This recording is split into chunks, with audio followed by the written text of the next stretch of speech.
Hey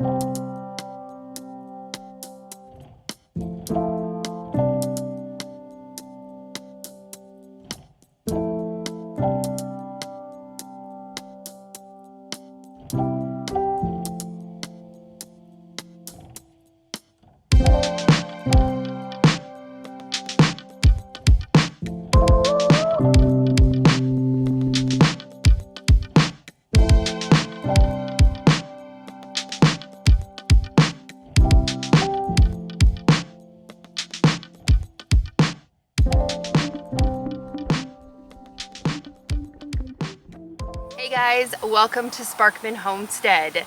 My name is Krista and this is our very first video. And I thought it would be a perfect opportunity to kind of get out here and take you guys into my garden. We live in southern Kentucky. When I say we, I'm saying me and my husband Steven. We live about 50 minutes north of Nashville, so we have an amazing growing season. It is now almost the end of September, so my garden is definitely dwindling down. But I wanted to kind of get this video out because I want to kind of make a little bit of a video diary for myself, and I thought it would be perfect to kind of post it on YouTube. I am a beginner gardener. Like I said, we've been here for 3 years, so I am definitely still learning how to garden in this climate. Amazing gardening season here. We are in zone 7AB, I believe. So we have a pretty long gardening time. We get our last frost usually at the end of March. This year I think it pushed it to April. I think we did get a frost in April. And then our very first frost is usually at the end of October, beginning of November. So like I said, we're in September right now, so everything is starting to die back. I have actually pulled quite a bit of stuff already from my garden, but I do have some stuff that is just flourishing. My tomatoes, unfortunately, this year did not do very well. I purchased a compost from a local company, and I was advised that the compost was already done its process and that it would be perfectly fine to use on my garden. Put it down, put my tomato plants in, and unfortunately the compost was still very hot. My tomatoes went into the ground, they looked like they were doing good, and all of a sudden just got scented. They turned all brown and just didn't grow very well. So I will show you those. Those are in my back garden, and that will probably actually be a different video. This one is just going to be my side garden. We do have two gardens. We have one on the side, and then we have one that is in the back of our property, which when we moved here, I wanted to get a garden in right away, and I should have waited because I learned right away that where the house shadow sits, it actually does shade quite a bit of my garden. So my side garden is now just kind of my pepper garden because it doesn't do too well with too many things because it doesn't get full sun. But anyways, that's how we do things, we learn. So had to get some sunglasses because I was squinting quite a bit because I think it's like 1 o'clock, 2 o'clock, and the sun is right over top of me, and I don't want to be squinting through the whole video. So yeah, I guess I'll just get right into showing you guys what we've got in here. It is still really producing a lot of food. Like right here, this is kind of my some of my peppers. I have jalapenos in there, and then I have banana peppers in the middle, and then we have our shishito peppers. I don't know if I'm pronouncing that the right way or not. This is Steven's favorite plant. These guys are by far the most producing plant that I have ever planted. The peppers on here grow like crazy. I still have lots on here. I gotta come out and pick them still. We did actually get a little bit of a colder night last night, and I am guessing, I don't know if you guys can see, but some of the flowers are actually starting to die back. There is still lots on there, like we still have a pretty healthy looking one right there. But yeah, we are starting to get our nighttime into the 50s, and I think Tuesday it's actually calling for a low of 43. So that might do these in. I'm not sure, but I would be okay if the banana pepper plants get done in. I have produced off of this plant, I think 5 times already. I have made stuffed banana peppers. I have made pickled banana peppers. I think the next thing that I'm gonna try to do, because look at these guys, they are just gorgeous. They're huge too. So I think what I'm gonna do, I have an Anaheim pepper plant. I think I'm gonna try to make a green enchilada sauce, and I'm gonna try to make it with some banana peppers, kind of use banana peppers as a filler. But yeah, so that is an insane plant. That one is actually called the Gold Rush banana pepper, I believe. And I think I purchased that plant from Haas Tools. I will double check and I will leave it in the description just to kind of let you know where I got the seeds from. This is our jalapeno plant. Again, I have harvested off of this thing so many times, and I actually have a grocery bag size full of jalapenos in my fridge. I'm not quite sure what I'm gonna do with them yet, because I've already made hot sauce. I've already pickled all the jalapenos that we're gonna need for the next couple of years. So yeah, I don't know, but you can never have enough jalapenos, I guess. This over here is a pineapple tomato plant.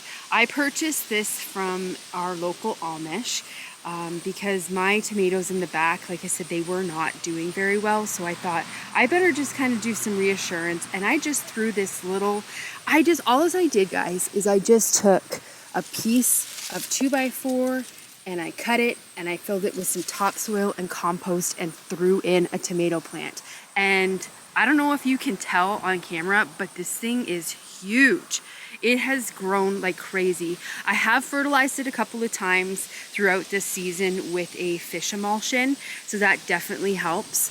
But yeah, these are gorgeous tomatoes. They actually turn yellow and they are so tasty. In behind here, I have a dragon, I think it's a purple dragon pea plant. Again, I want to apologize in advance. Some of these names I cannot remember. But this little flower here, what you do is you pick it and then it makes the most delicious tea. I actually had one of them the other day and it was super good. So I'm really excited about that. I have a whole bunch inside drying already so that I can make teas in the winter. And they are just kind of all, this tomato plant is kind of eaten up that and they're kind of all just hiding. So I come out and just pick the flowers and then I let them dry. Here I have some herbs. This right here is a comfrey plant. This was kind of a last minute thing. I need to really kind of get out here and weed also. So there's going to be a lot of weeds in here. But this is my comfrey plant. I'm hoping that next year it can, I'm going to try to expand it a little bit here. So I'm hoping next year that I will be able to get and harvest some comfrey. This plant here was catnip and it has died back already. This was in full bloom probably in July. It was starting to already dwindle off, but I'm fine with that. It will come back every year. I do have some hospice in there also. And then this, I have a calendula plant, and then this big guy right here is called wormwood. This is the second year I've grown it. So all I do is I come and I cut the leaves off and I dry them. I am actually going to be making a tincture with this wormwood. So I need to come out and harvest some more of it, but I am waiting kind of until the last minute because I do have quite a bit of stuff already drying inside. I don't really have room to bring it in. This plant here is a purple cowpea, I believe it was called. I actually just harvested off of it yesterday, so I don't, oh, there's a couple of them in here. I don't know if you can see or not with the sun reflection. This is, you can dry these peas or you can eat them, like you can just cook them fresh. I have not tried them yet, but I have heard that they are the thing to do in the South. I have a random pea plant in here also. I just kind of tried to get some snap peas put down. I did have some soybeans in here, but like I said, this is September, so everything is dying off. This right here is called a peach melon, vining peach melon. I planted it and I did not like it. The chickens have kind of enjoyed these. Needs to get pulled out and go to the chickens. I tried it and I was not sold. I found it to be pretty bland. But yeah, that's what that it is, and it is definitely dying. This right here is 2 tomato plants that if I have ground that doesn't have anything in it, I want to put something in it. So these are tomato plants right here. This is an Abe Lincoln over here, and this is a mortgage lifter. These plants have done pretty good for me, but as you can see, they are starting to die. September usually is when my tomato plants, but look at guys, there's still blossoms on these things. Still lots of flower blossoms. I don't think they're gonna have enough time to produce anything. One thing that is definitely starting to happen, I mean, it's definitely been pretty active all summer, but it's getting worse right now, is bug damage. I had seen earlier there was actually a worm in here. Sorry, I'm trying to get it to focus for you guys. There we go. Yeah, I am finding that I have to get out here and pick these before they're completely ripe, because otherwise they go to the bugs.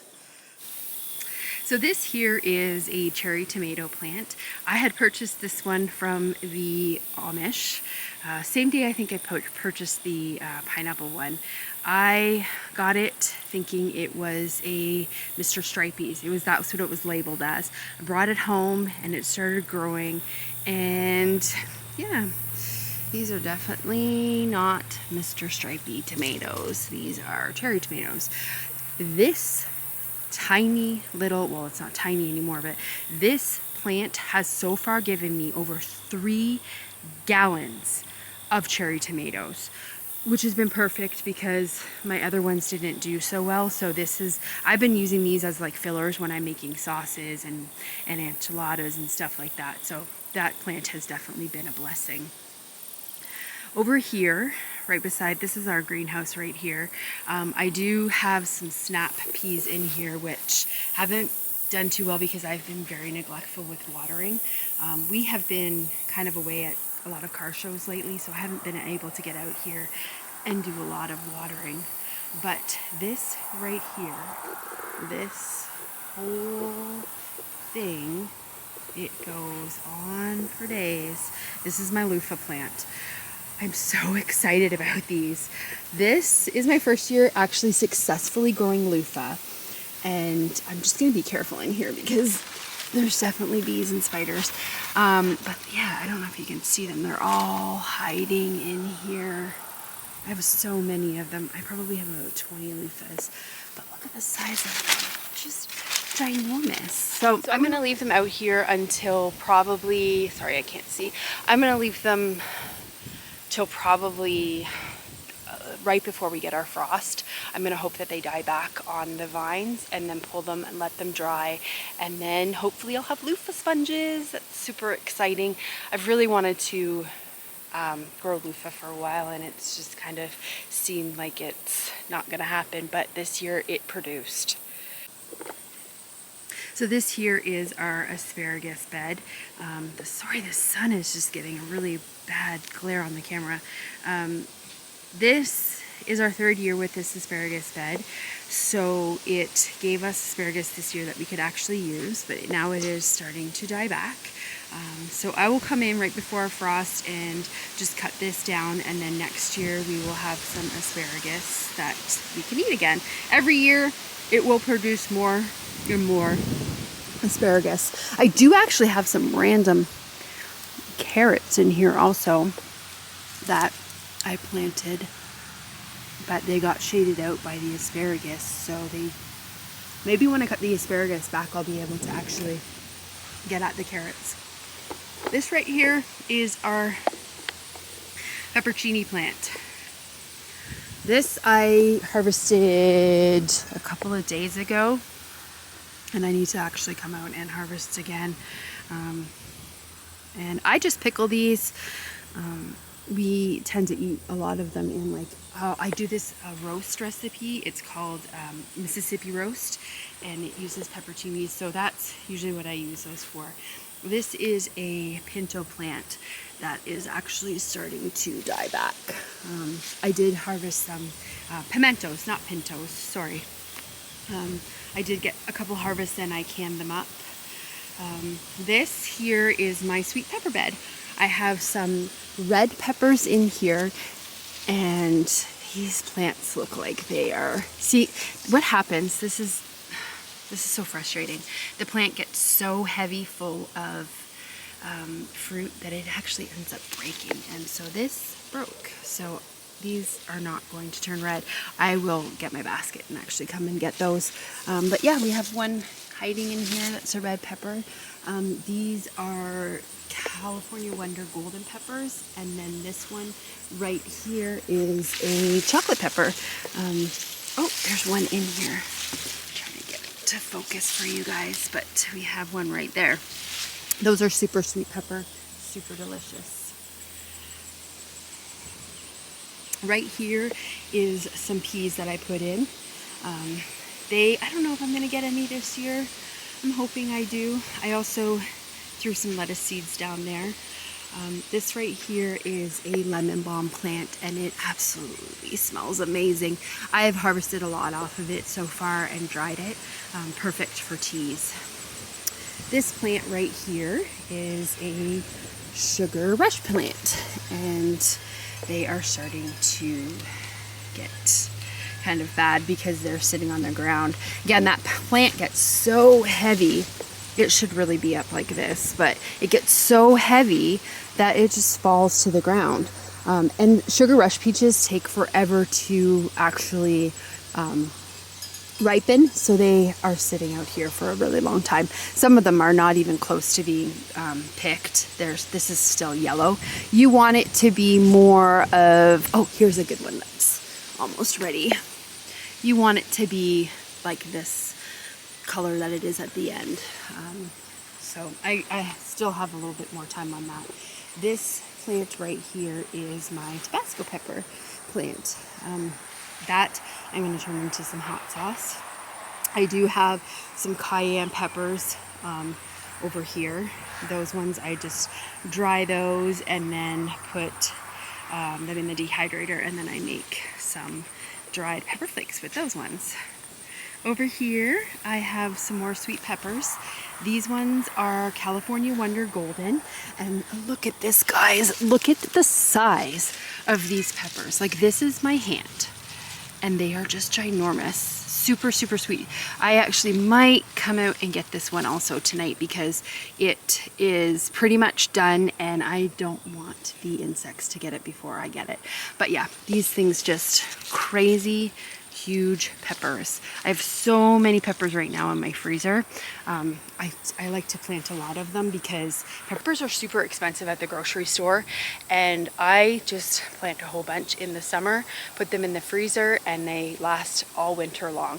I use them in beef fajitas mostly, or sloppy joes, but yeah, definitely love having sliced peppers in the freezer. This bed over here is what Stephen calls a yard sale bed. So pretty much what that means is I took probably 3 packets of lettuce seeds and I just yard saled them. I just threw them everywhere. So this is a mix of 3 different lettuces. It has also got some Kentucky Wonder pole beans on here. Like these guys, it's definitely starting to die, but I need to come out and get them. I tried to do carrots in here, kind of, if you can see right here, carrot. I tried it, put a cover over top of it, and none of them germinated. Well, I mean, I got, 6 in there? So I got frustrated, and then I came out and just did the yard sale of lettuce. And so now this will be a lettuce bed. just had to go inside for a minute. My battery died and I wanted to wait for the sun to kind of go over a little bit more. I was saying before that we don't tend to eat a lot of lettuce in the summer, only because we eat so much of it in the spring and in the fall. It grows amazing here in the spring and in the fall, but in the summer I can put it in the ground and it will literally bolt. So I don't want to buy it from the grocery store. It just doesn't taste the same as if I just pick it fresh out of the garden. So we are now entering the lettuce season again.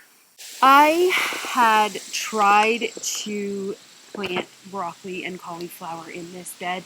I had actually seed started them and all of them got eaten. Cabbage worms and cabbage moss just disintegrated them. I think I have like one that may have survived. This definitely is doing good. This is a purple kohlrabi. It looks like I do actually have a little friend here on the lettuce. I don't know what kind of caterpillar that is. If you know, let me know. I'm feeling like it is eating the leaves and I don't want it to do that. So I'm gonna have to get him off of there. But this is purple kohlrabi. I did seed start this and it did do pretty good, and now it's definitely starting to grow really well. I will probably definitely get a harvest off of this. This is it doesn't take very long from seed to maturity. So these are excellent plants to put into the fall because you will definitely get a crop out of them. This is another bed where I had attempted to put my broccoli and cauliflower, and again it got eaten. But again, I do have a couple, but they will not produce. Those are way too small. And I believe that's actually dill in there. That's self-seeded, which is perfect because I love dill. And so over here we have some romaine lettuce that I am actually going to come and pick tonight for supper. And then I have dinosaur kale right there, and this is sage. I need to come out and pick a whole bunch of this stuff though, because I need to get about 4 ounces of dried sage to make a tincture.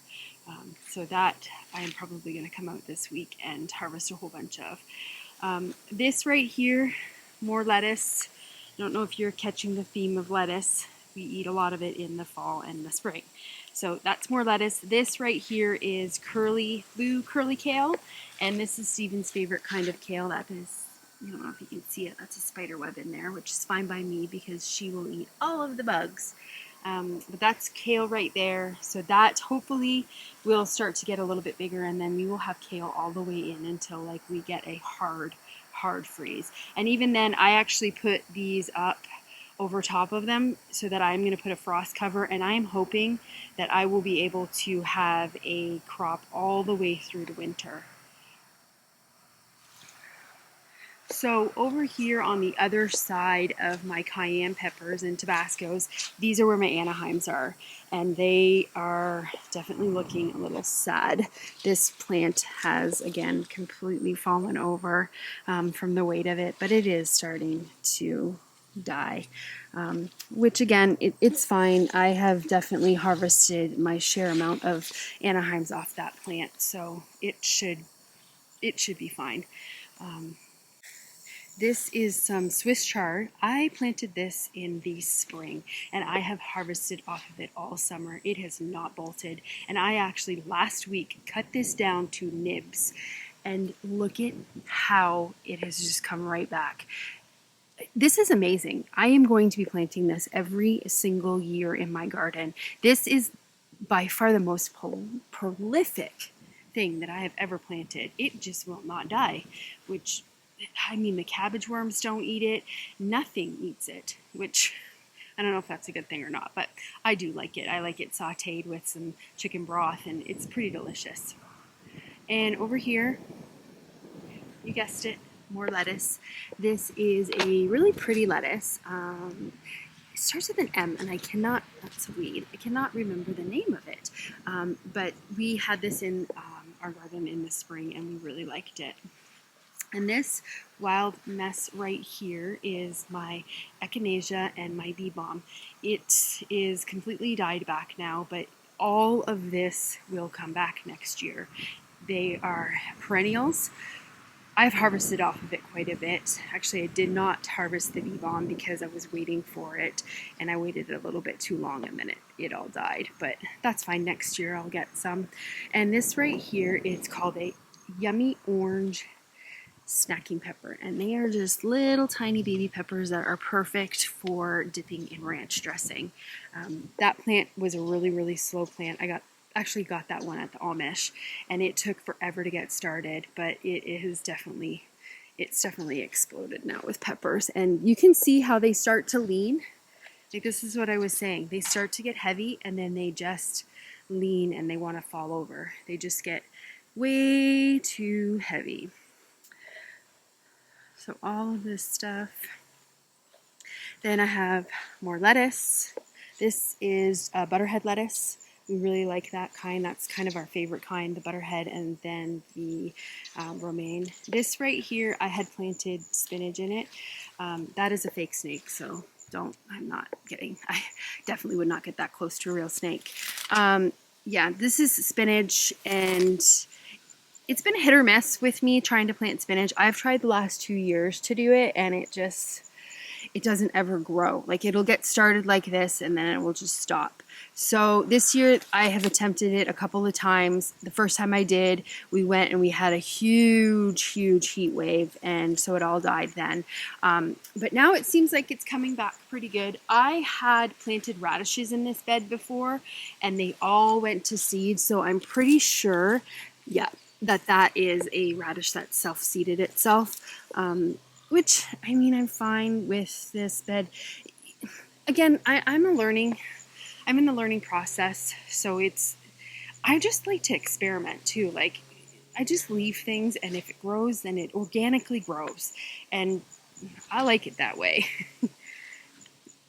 This is my cilantro bed. I absolutely love cilantro, and we cannot grow it at all during the summer. It bolts right away. So I am so excited to see this bed just exploding with a cilantro. And that's another lettuce over there. I am actually going to come and harvest this tonight and some romaine lettuce, and I am going to make a cilantro lime dressing to go over top of a fresh salad. So that is my side garden. I hope you guys enjoyed it. I hope it wasn't too boring. I can definitely talk for days when I get in here. This is my happy place, and I absolutely love being in the garden, and I love sharing it with you guys. So I hope that you will join me for other videos. I am planning on making quite a bit of preserving videos and just kind of showing you guys some recipes from the stuff that I've actually put up. And I am planning on actually getting a pantry tour out to show you what I have preserved and put up so far this season. So if you like this video, please give it a thumbs up and subscribe so that you will know when I put out another video. Thank you so much for watching and taking time out of your day or your night to watch me in my happy place. Have a great day. Bye.